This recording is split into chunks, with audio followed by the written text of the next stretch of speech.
Palapit na talaga ng palapit ang concert. Kasama ng kaba ay ang excitement on what's going to happen on the day itself.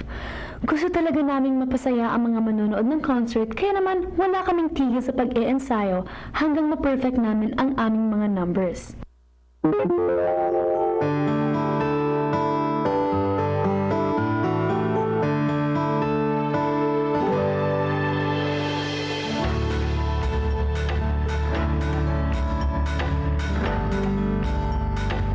The idea kasi came about dun sa merging of a pop princess and concert king. So,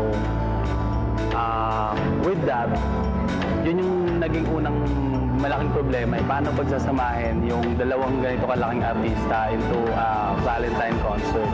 And usually kasi, yung mga Valentine concert, always may story behind. Palaging love team to, nakakanta, ganyan. Palaging may kakikiligan. So, ang main struggle is paano ka mag-conceptualize ng isang concert sa dalawang artists na hindi naman sila item for love.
It's always a joy working with Sir Louie.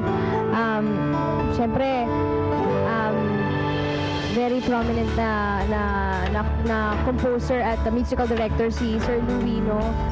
At talagang yung maging musical director mo siya sa ilang mga concerts na ginawa namin, nakasama ko pa siya sa mga concert tours namin abroad. Talagang napakaswerte ko. I'm truly blessed na binibigay sa akin lahat ito.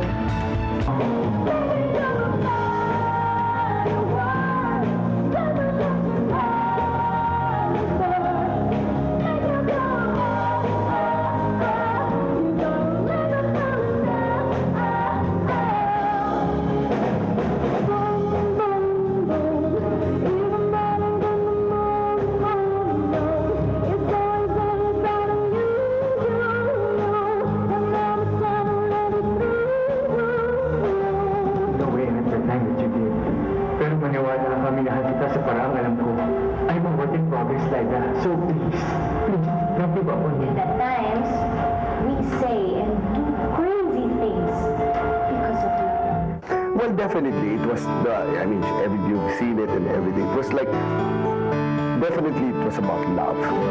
But two angles, from two different angles. From someone who's much older and who's been there, done that. That's Martin. And there's one who's like starting, diba? So parang they were both giving advices to each other, asking advices to each other. And at the same time, just parang nobody was wrong, nobody was right. Parang just because Martin was much older didn't mean that he had all the answers. He didn't. And same with Sarah. So parang it was like they were both looking for love, I guess. Or they wanted to know what love was or what love is.